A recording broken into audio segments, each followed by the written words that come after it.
함께 나눌 말씀의 제목은 선행과 구제를 열심히 한 착한 사람 다비다라는 제목을 가지고 함께 하나님 말씀 나누겠습니다. 제 마음을 온통 사로잡은 책이 두 권이 있는데 그 책을 잠깐 소개해드리고 말씀을 시작하려고 합니다. 65년생인 마틴 슐레스커라는 사람이 이 두 권의 책을 쓰게 됩니다. 바이올린의 순례자하고 가뭄비 나무의 노래, 이 두 책인데 마틴 슐레스키는 바이올린 제작자예요. 그래서 사실은 기술자입니다. 기술자. 그런데 그는 기술자이면서 엄청난 영성의 깊이를 가진 사람이에요. 그래서 많은 사람들이 그를 기술자이지만 영성가다라고 이렇게 부르고 있어요.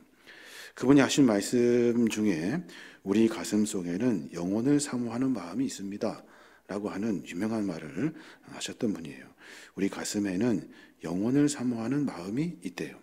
이 마틴 슐레스키 자신이 하고 있는 이 일, 그 일에 대해 열정을 가지고 열심히 합니다. 그리고 또 하나님에 대한 사랑, 그 사랑의 깊이를 그가 깊이 깨닫고 하나님을 어떻게 사랑해야 되는지, 하나님이 어떤 분이신지에 대해서 자세하게 소개해주고 있어요.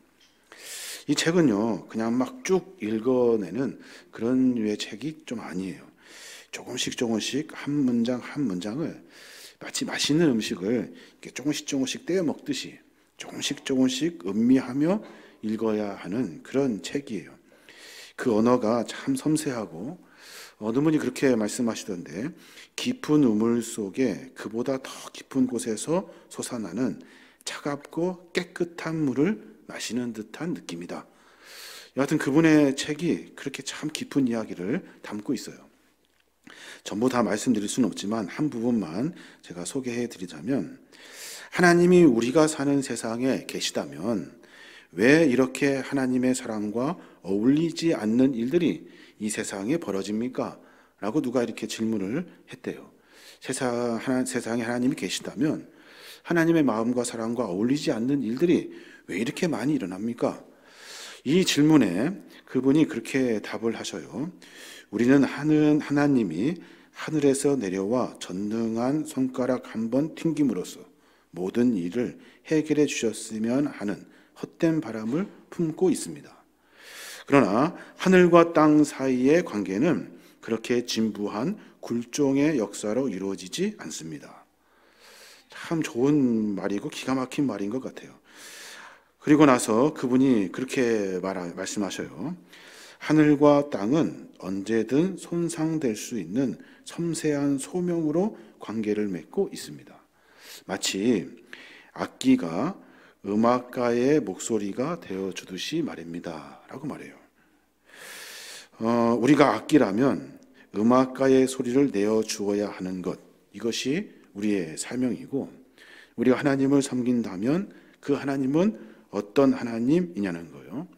창조자고 절대자로 우리가 부르고 있는데 그렇게 부르는 진짜 이유가 뭐냐는 거예요. 사실은 내 소원을 위해서, 내 뜻을 이루어내기 위해서 하나님을 창조자 만들어버렸고 절대자로 만들어버렸다는 거예요. 하나님과 우리의 관계는 그래서 굴종의 관계가 아니라는 거예요. 힘 있는 사람이 힘없는 사람에 뭐 주듯이 힘 있는 하나님이 우리에게 무엇을 이루어 가시는 하나님이 아니라는 거예요. 그러면서 그분이 여러 이야기들을 하셔요. 그래서 우리의 소원을 위해서 창조자이고 절대자인 하나님이 아니라 하나님의 마음을 닮아서 악기인 우리가 음악가인 하나님의 소리를 우리가 대신 내어주지 못했기 때문에 이 세상은 하나님이 계시는데 하나님이 계시는 것 같지 않는 그런 삶을 삽니다 라고 말하고 있는 거예요. 가만히 생각해 보니까 그런 것 같아요. 우리가 하나님의 부름을 받고 그리스도인으로 살아가고 있습니다. 중요한 것이 뭐예요? 왜 불렀을까 하는 거예요. 또 왜 주님이 우리에게 믿음을 주셨을까 하는 거죠. 이것이 궁극적인 우리의 질문이 되어야 하는 거예요. 내가 그래서 내 소원을 성취하고 내 뜻을 이루겠다 하는 것이 신앙인의 방향이 아니잖아요. 그러니까 세상이 왜 이렇게 하나님의 사랑과 거리가 있습니까? 라고 할 때 우리가 제대로 제 역할을 다하지 못했기 때문에 그러한 일들이 벌어지게 된다는 거예요. 그러면서 그분이 마지막에 그런 말씀을 하셔요. 가뭄비 나무는 죽은 후에 바이올린이 되어 최고의 노래를 부릅니다 라고 말해요. 가뭄비 나무, 바이올린을 가뭄비 나무로 만드는가 봐요. 가뭄비 나무는 죽은 후에 바이올린이 되어 최고의 노래를 부른대요. 최고의 노래를 부를 수 있을 때가 언제냐면 죽었을 때라는 거예요. 살아있을 때가 아니라 죽었을 때. 어떻게 최고의 노래를 부를 수 있을까요? 가뭄비 나무는 자라면서 살면서 여러 역경과 여러 어려움과 인생의 삶에 수많은 이야기거리를 담고 살아간대요. 그것을 그대로 담아서 죽은 후에 바이올린을 만들 때 그 삶의 고난의 이야기가 그 악기를 통해서 드러나게 된다는 거예요. 세상의 모든 바이올린은 나무가 죽어야 만들어지죠. 우리는 늘 그렇게 당연하게 생각해요. 그 소리가 당연하다고 생각해요. 근데 그 소리는 그 바이올린, 가뭄비 나무의 삶의 소리라는 거예요. 사람의 마음을 울리는 이 악기는 죽은 나무가 내는 일반적인 소리가 아니라는 거죠. 삶의 이야기라는 거예요. 사람도 마찬가지입니다. 죽고 난 뒤에 더 아름다운 소리를 내는 것이 사람이래요. 죽고 난 뒤에 비로소 그가 어떤 삶을 살았는지 알게 된대요. 그의 삶이 그의 죽음 후에 멋진 소리를 만들어내기 때문에 그렇대요. 우리가 오늘 본문을 읽었는데 여러분 잘 아는 사람입니까? 다비다 사실 잘 몰라요. 그가 드러나기 시작한 것이 언제냐면 그가 죽은 다음부터예요. 그가 죽은 다음부터 다비다라는 인물이 성경에서 부각되기 시작해요. 다비다, 히브리 말로 하면 다비다라고 하고 그리스어로 하면 도르가라고 말해요. 어떤 사람이냐면 빌립이 개척해서 세운 요빠 교회를 섬기는 그리스도의 여제자예요. 여제자. 사실 그녀가 죽기 전에는 아무도 그녀가 어떻게 살았는지 잘 몰랐어요. 근데 죽고 난 다음에 그가 어떤 사람인지 드러나더라는 거예요. 그가 어떤 사람인지 소리가 나더라는 거예요. 요빠에 사는 과부들이 그의 죽음 앞에 모여서 통곡하는 모습, 그가 어떻게 그들을 도왔는지에 대한 이야기들, 참아 보내지 못해서 안타까워하며 어떻게든 살려내기 위해 모든 사람이 이리 뛰고 저리 뛰고 하는 모습을 통해서 그녀가 어떤 제자로 살았는지 그제서 우리가 알게 되었다는 거예요. 그녀에게는 중요하게 생각하지 않는 4가지가 있었대요. 4가지가. 우리는 어떻게 살아요? 중요하게 생각하는 4가지를 가지고 살죠. 근데 다비다는 중요하게 생각하지 않는 4가지를 가지고 살았다는 거예요. 오늘 우리가 경곡적으로 삶을 살아내고 있는데 그리스도인의 진짜 삶은 살아있는 삶의 이야기에서 드러나는 것이 아니라 죽은 다음에 우리의 삶이 드러나게 된대요. 어떻게 살아야 할까요? 중요하지 않은 몇 가지를 중요하지 않게 생각하면 되는 거예요. 오늘 그 이야기들을 같이 나누어 보고 우리의 삶을 좀 더 깊이 있는 삶으로 하나님의 은혜를 만나는 그런 삶이 되었으면 좋겠어요. 어렵지만 어떠한 삶이 그리스도의 삶인지 다시 한번 알고 정비해서 정말로 이슬 같은 작은 시간이 되었으면 좋겠어요. 4가지를 다비다는 중요하게 생각하지 않아요. 첫째는 뭐냐면 성별을 중요하게 생각하지 않아요. 성별, 남자니 여자니 이런 거 중요하게 생각하지 않았대요. 사도행전 9장 36절에 보면 그러니까 이렇게 소개해요. 요빠에 다비다라 하는 여제자가 있으니 라고 말해요. 여제자라고 분명히 말해요. 여제자라고 말하는 이유는 의도적으로 적어놓은 거예요. 당시의 남성 위주의 사회에서 여성으로서 제자로 그리스도인으로 교회 안에서 어떤 일을 한다는 것은 쉬운 일이 아니에요. 근데 다비다는 남자면 어떻고 여자면 어떠니 나는 주님의 제자야 하며 살았다는 거예요. 그녀에게 성별은 중요하지 않아요. 불편할 수 있지만 불가능한 일이 아니에요. 제자로 사는데 전혀 불편하지가 않아요. 여성이기 때문에 할 수 없는 것들을 여성이기 때문에 할 수 있는 거예요. 눈에만 보이는 일들을 하는 것이 아니라 눈에 보이지 않는 자기만 할 수 있는 여자니까 할 수 있는 일들을 찾아서 돌보았다는 거예요. 이것을 주님의 마음으로 알고 삶을 살아냅니다. 남자들에게 어려운 과부들을 돕는 일, 그들을 위해서 옷을 해 입히는 일, 어렵고 힘든 여성들에게 그 속사정을 다 듣고 맞춤형으로 그가 무엇이 필요한지 정확하게 알고 선행과 구제를 하는 사람이 다비다였다는 거예요.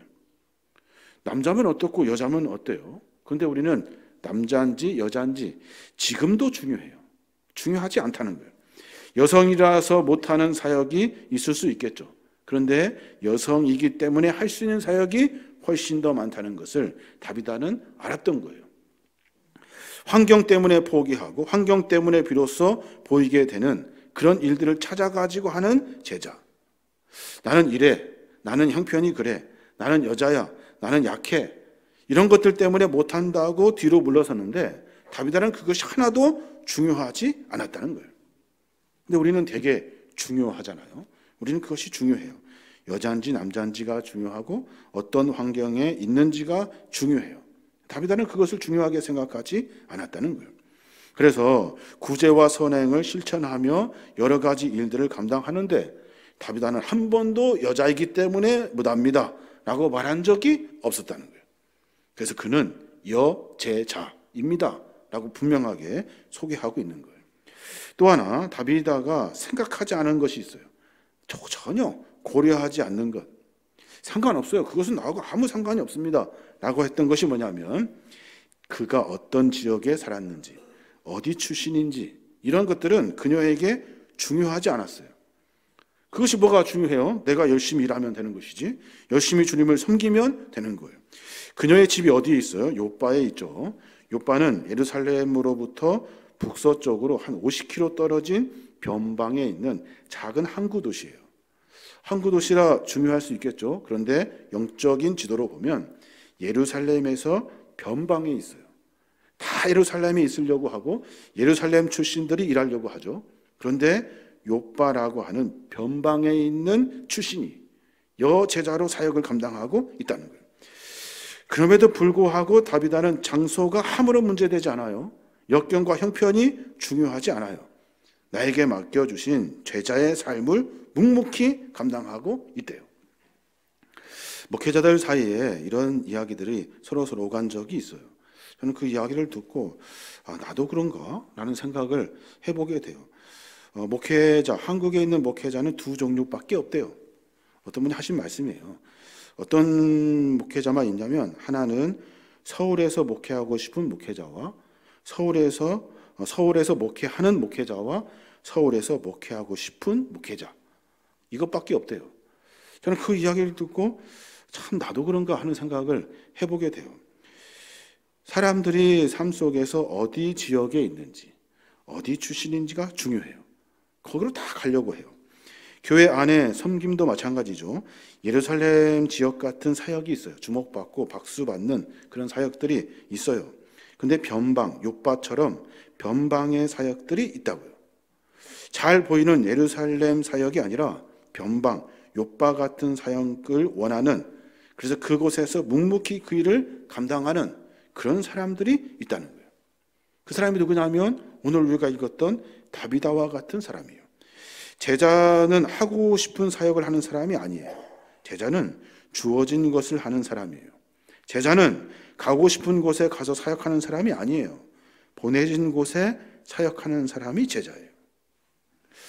여러분, 우리가 다음 세대를 위해서 계속 기도하고 있는데 다음 세대에서 일하는 교사 선생님들이 계셔요. 누군지 다 아십니까? 잘 모르실 거예요.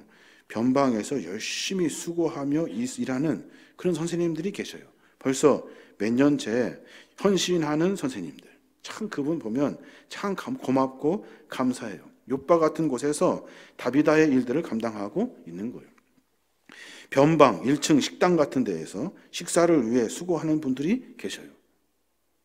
거기에 누가 일하는지 잘 모르시죠? 거기에서 일함으로 말미암아 우리가 점심을 맛있게 먹을 수 있는 거예요. 교회가 왜 이렇게 깨끗합니까? 한 번도 청소하는 일들이 없는데 새벽에, 토요일 새벽에 모여가지고 열심히 자기가 맡은 일이니까 포기하지 않고 열심히 청소해요. 쓸 것 닦고 열심히 해요. 교회에 풀이 좀 자라면 잘할 틈이 없이 다 뽑으며 다니시는 그런 분들이 있어요. 욥바에 있는 그곳에서 아무도 보지 않는 곳에서 열심히 사명을 감당하는 다비다 같은 분들, 그런 분들이 있어요. 그래서 다비다는 어디 출신인지 어디서 일하는지 무슨 일을 하는지는 중요하지 않아요. 나에게 맡겨주신 주님의 제자의 사명을 묵묵히 감당하는 거예요. 그게 제자지, 내가 어디서 뭘 하는지가 중요하지 않다는 거예요. 다비다에게는 그래서 지역이 중요하지 않아요. 오늘 주님이 찾으시는 제자는 바로 욥바 같은 곳을 마음 놓고 맡길 수 있는 그런 제자를 주님이 찾고 계신 거예요. 출신 중요하지 않습니다. 변방 출신이라고 사역 못하는 것 아닙니다. 열심히 자기에게 맡겨진 일을 묵묵히 감당하는 사람이 주님의 제자인 거예요. 전부 예루살렘 출신들만 한 자리씩 잡고 있는 것이 아니에요. 다비다에게는 출신 중요하지 않아요. 변방에서 열심히 수고하며 헌신하는 사람들, 출신이 중요하지 않아요. 예수님 어디 출신이에요? 갈릴리 나사렛 출신이에요. 왜 갈릴리 나사렛 출신이라고 말하는 줄 아십니까? 갈릴리 나사렛은 사람이 살 수 없는 곳이에요. 거기는 뭐가 나는 곳이 아니에요. 거기에서 무슨 인물이 날 자리가 아니라고 모두가 다 그렇게 한결같이 말해요. 근데 그곳 출신이 예수님이셔요.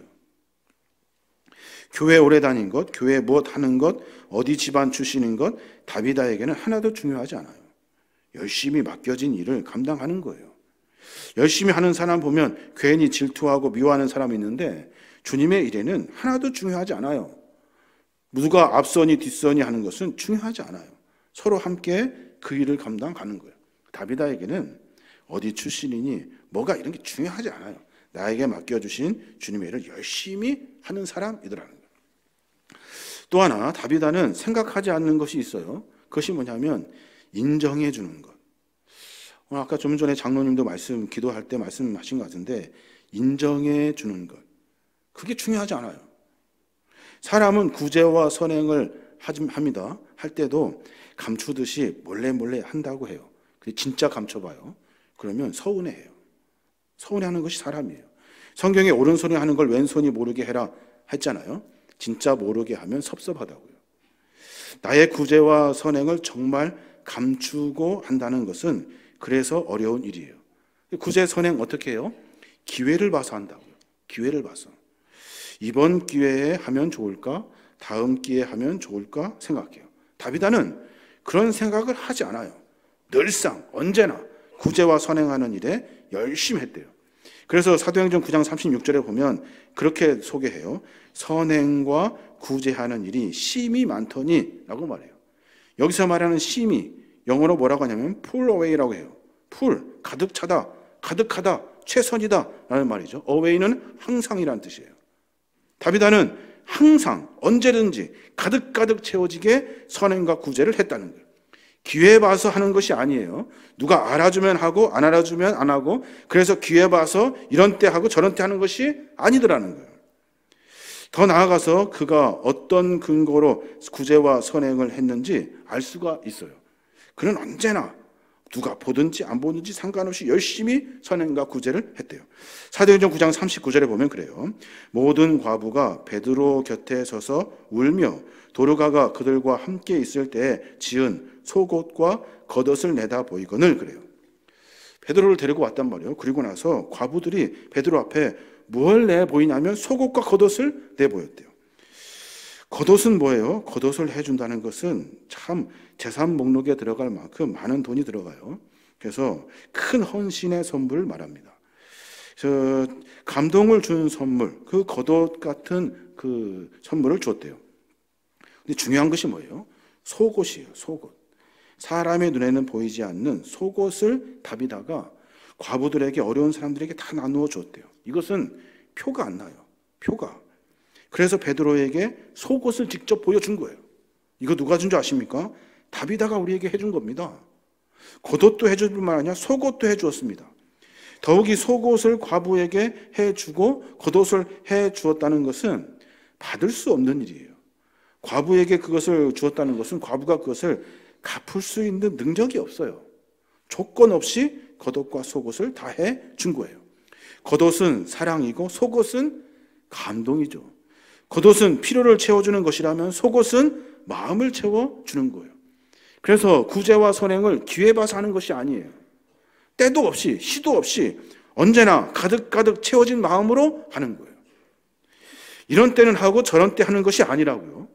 구제는, 선행은 늘 매 순간마다 필요를 채워주는 일이기 때문에 그 일들을 놓치지 않고 하는 거예요. 조금 더 깊이 생각해 보면 겉옷은 육신을 챙기는 사역인 것 같아요. 속옷은 뭘까요? 영혼을 챙기는 사역이에요. 다비다는 진짜 사람을 어떻게 섬겨야 하는지 아는 사람이에요. 그래서 다비다는 인정해 주는 것, 그에게는 하나도 중요하지 않아요. 내가 맡은 일 묵묵히 보든 안 보든 열심히 그 일 감당하면 되는 거예요. 그 다비다 같은 사람이 하나님의 은혜로 말미암아 다시 죽었다가 살아나요. 죽었다가 살아난다고. 그래서 다비다는 죽고 사는 것이 중요하지 않아요. 죽고 사는 것이 살려고 하고 죽으면 도망가고, 다비다는 그렇지 않아요. 살면서 제자로 사는 것이 아니라 죽어서도 제자로 살아요. 살면서 살 것 같으니까 내가 하고 죽을 것 같으니까 도망가지 않았다고. 그가 살면서 전도하고 죽은 다음에 어떻게 해요? 더 많은 사람을 전도해요.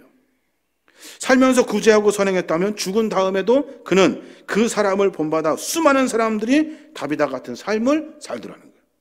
그래서 다비다는 죽고 사는 것이 중요하지 않아요. 내가 맡은 일 묵묵히 감당하며 사는 사람이 다비다 같은 사람이에요.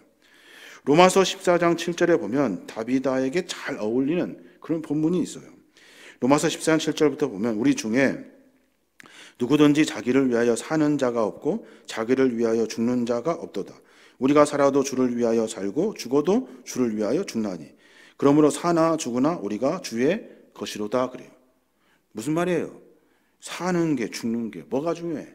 지금 나에게 맡겨진 사명 묵묵히 감당하면 되는 거야. 살고 죽는 것은 내 일 아니야. 사나 죽으나 우리는 주님의 것이야. 우리는 살려고 일하죠. 살려고 일해요. 살려고 일하고 죽을 것 같으면 도망가요. 제자는 그렇지 않아요. 그리스도인들은 그렇게 사는 것이 아니에요. 그녀가 살아서 몇 명을 전도했는지는 잘 몰라요. 근데 죽고 난 다음에 여전히 그 전도의 사역은 계속됩니다. 사도행전 9장 42절에 보면 온 요파 사람이 알고 많은 사람이 주를 믿더라 그래요. 물론 죽었다가 살아났는데 얼마나 기적 같은 일입니까? 그것 보고 아마 예수를 믿는 사람 있었을 거예요. 그런데 그의 삶을 들여다봐야 돼요. 왜 그가 죽었다가 살았을까요? 베드로가 막 영역이 있어가지고 살려냈습니까? 좀 더 깊이 들여다봐야 돼요. 다비다가 왜 살았는지 물어야 돼요. 다비다가 죽자 주변의 사람들이 했던 이 간절한 행동들을 보면 알 수가 있어요. 그녀의 삶이 평범했다면 사람들도 그녀의 죽음을 평범하게 대했을 거예요. 그냥 슬프지만 미련 없이 관습대로 그냥 매장했을 거예요. 그녀의 삶에 감동적이지 않았다면 죽은 다비다를 정성껏 씻어가지고 다락으로 옮기지 않았을 거예요. 그녀의 삶이 형편없었다면 그들은 왕복 36km나 되는 어렵고 힘든 걸음을 걸으며 베드로에게 가지 않았을 거예요. 그의 삶이 감동적이지 않았다면 베드로에게 간청하여서 와달라고, 제발 와달라고 몇 번이고 외치며 재촉하지 않았을 거예요. 그녀의 삶이 평범했다면 과부들이 그렇게 울면서 베드로에게 살려달라고 말하지 않았을 거예요. 그의 삶이 특별했기 때문에 그래요. 살려달라고 우는 과부들이 없었다면 다비다를 몰랐던 베드로가 아마도 평범하게 기도했겠죠. 기도하는 장면을 성경이 또 정확하게 기록해내고 있어요. 그리고 과부들이 베드로에게 내놔요. 겉옷과 속옷을 보여줘요. 이거 다비다가 해줬다고. 그러면서 베드로가 감동을 받아요. 시간 들여서 먼 길을 완복해서 자기를 데리러 온 그 과부들을 그 이야기를 듣고 36km를 걸어가지고 긴 시간 다비다의 그 죽은 시체를 보러 베드로가 출발합니다. 다비다라는 이름 없는 한 여자 제자 때문에 베드로가 그 어려운 길을 가는 거예요. 36km. 차도 없고 기차도 없고 뭐 없어요. 어떻게 갈까? 걸어가야 되죠. 적어도 모르겠습니다만은 거반 이틀은 걸어야 될 시간이에요. 예루살렘도 아닌 욥바에서 남자도 아닌 여자가 그리고 잘 사는 사람이 아니라 남편도 없이 혼자 사는 과부가, 아무도 몰랐지만 변함없이 예수님의 제자로 살아왔던 다비다의 이야기를 베드로가 듣고 감동이 되어 자기 자리에서 일어나서 다비다에게 간 거예요. 가서 그가 했던 기도의 장면을 보면 베드로가 얼마나 그분에 대한 그 마음이 애절한지 알 수가 있어요. 사도행전 9장 40절에 보면 그래요. 베드로가 사람을 다 보내고 무릎을 꿇고 기도하고 돌이켜 시체를 향하여 이르되 다비다야 일어나라 하니 그가 눈을 떠 베드로를 보고 일어나 앉은지라 그래요. 베드로 어떻게 기도해요?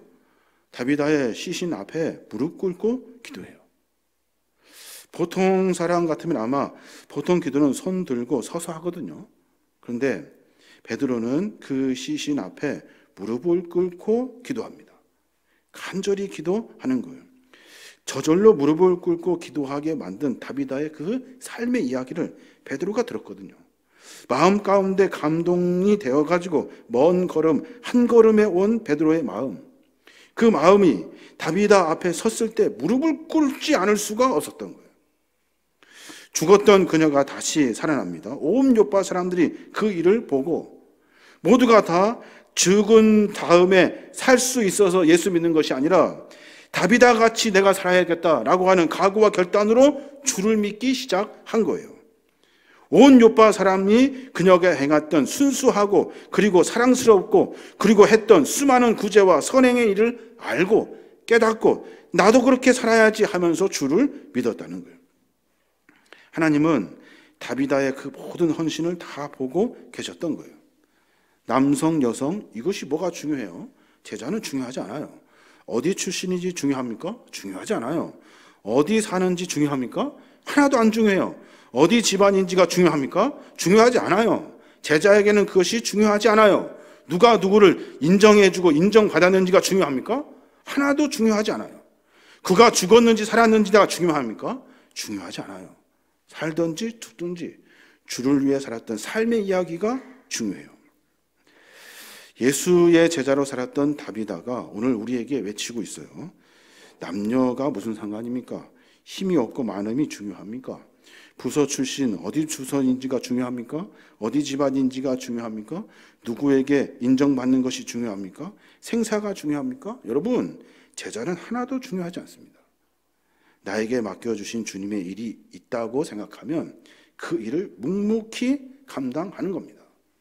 누구 보라고 일합니까? 그렇지 않습니다. 묵묵히 사명 감당하는 거예요. 저는 마음 가운데 그런 마음이 있어요. 제가 죽었을 때, 여러분도 마찬가지 생각해 보셔요. 죽었을 때 끝도 없이 도열해 있는 그 근조 화환을 보면서 내가 가난하고 어렵고 힘든 사람이 아니라 어떤 정재계 인사들에게 인사받으려고 그런 삶을 살지 않도록 내 마음을 정비해야 돼요. 장례식에 참석한 사람들이 고독과 속옷의 사역을 보고 감동받고 장례식장에서 예수님을 영접하게 되는 일들이 일어나야 돼요. 아, 그분은 그렇게 살았어. 그분은 그렇게 살았어.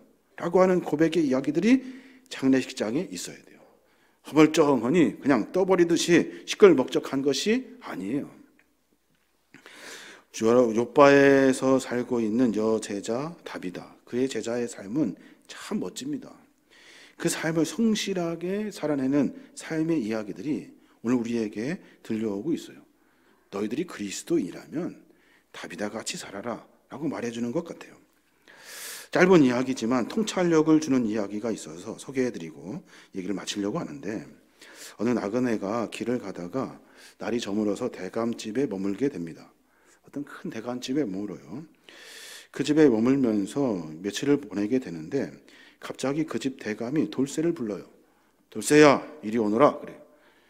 너 저 윗마을에 박첨지가 죽었다는 이야기가 있던데 그가 어디로 갔는지 보고 오너라 그래요. 돌쇠가 네 하고 박첨지의 장례식장에 갑니다. 가서 며칠 머물다가 돌아와요. 야, 박첨지 어디로 갔더니? 하고 물어요. 그러니까 돌쇠가 하는 말이 예, 그분은 천당에 가셨습니다 라고 말하더라는 거예요. 며칠 뒤에 주인이 또 돌쇠를 불러요. 돌쇠야, 돌쇠야, 이번에는 저 아랫 마을에 살고 있는 김진사가 죽었는데 어디로 갔는지 보고 오너라 그래요. 돌쇠가 네 하고 가서 장례식장에 가서 다 이렇게 보고 옵니다.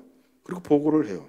어디로 갔든 돌쇠가 하는 말이 예, 지옥으로 갔습니다 하고 말하더라는 거예요.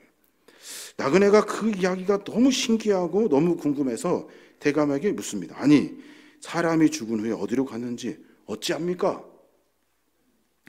장례식에서 사람들이 하는 말을 들으면 안 돼요. 나쁜 일만 일삼고 욕심만 내었다고 하면 그가 갈 곳이 어디겠습니까? 지옥 아니겠습니까? 그 사람은 필요한 사람이었고 좋은 사람이었고 착한 사람이었습니다. 너무 서운합니다. 섭섭합니다. 모두가 다 그렇게 말한다면 그가 어디로 갔겠습니까? 천국밖에 더 있습니까? 저는 이 이야기를 듣고 참 많은 생각을 해보게 돼요. 이게 신학적으로, 교리적으로 맞는지 틀린지 그 얘기하고 싶지 않아요. 여러분, 믿음은 뭐예요? 믿음은 고백이 아니에요. 입술의 고백이 믿음이 아니라고요. 믿음은 뭐로 증명해요? 삶으로 증명해요. 믿음으로 천국 갈 수 있다고 해서 떠버리게 말하는 인간의 그 아주 하찮은 말을 믿어요? 여러분, 믿지 마세요. 내가 입술로 하는 고백이 아니라 내가 삶으로 하는 거예요. 믿음은 삶으로 고백하는 거예요. 그 삶이 있을 때 하나님은 우리의 삶을 받으시는 거예요. 제가 여러 번 누차 말씀드리잖아요. 그 삶의 이야기들을 통해서 우리가 구원받은 자인지 아닌지 알 수 있어요. 구원은 모두에게 열려 있습니다. 그런데 그 삶을 사는 사람에게만 천국의 기쁨을 허락해 주시는 거예요. 전에도 말씀드렸어요. 주님이 전염병에 걸린 이스라엘 백성들 위에 노뱀을 세워놨다고요. 보기만 보면 다 나아요. 그런데 보는 사람 있고 안 보는 사람 있더라는 거예요. 주님의 여러 잔치를 벌어놓고 있어요. 거기에 다 오라 초대해요. 가는 사람이 있고 안 가는 사람이 있어요. 와도 예복을 차려입고 오는 사람이 있고 그냥 대충 덜렁덜렁 온 사람들 있다고요. 예복을 차려입고 오는 사람만 천국에 들어가요. 주님의 용서와 사랑은 모두에게 다 해당됩니까? 그렇지 않습니다. 용서와 사랑을 받으려면 주 앞에 서야 돼요. 내 죄를 가지고 주 앞에 서야 되는 거예요. 십자가의 사랑이 그렇습니까? 십자가도 마찬가지. 십자가의 사랑을 믿고 그걸 신뢰하여 주님이 내 죄 때문에 돌아가신 사실을 알고 내 죄를 주 앞에 토설하고 십자가 앞에 선 사람만 십자가의 구원을 만나는 거예요. 아무나 다 용서받고 아무나 다 사랑받는 것이 아니에요. 그래서 믿음은 삶의 이야기가 되는 거예요. 오늘 다비다의 이야기를 함께 고민하면서 여러 생각을 해보게 됩니다. 여러분, 다비다 같이 상관없는 것은 상관없도록 하셔야 돼요. 무엇이 중요한지를 모르면 안 돼요. 상관없는 것은 상관없는 것으로 처부하고 본질이 무엇인지, 내가 누군지, 내가 어떻게 살아야 되는지를 중요하게 생각하며 삶을 정비해야 하는 거예요. 그래야 그리스도인이 되고 제자가 되는 겁니다. 저 여러분이 그런 삶을 살았으면 좋겠어요. 다비다 같이 한 곳만 보세요. 한 곳만. 주님만 바라보고 주님의 사역만 바라보고 주님의 사랑만 바라보세요. 다른 것이 중요하면 안 돼요. 다른 것은 상관없는 것이 돼버려야 돼요. 우리의 삶이 그런 삶으로 말미암아 하나님의 은혜를 만나고 주님이 허락하신 천국을 소유할 수 있는 저와 여러분이 되시길 주님의 이름으로 축원합니다.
주의 영광이고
주님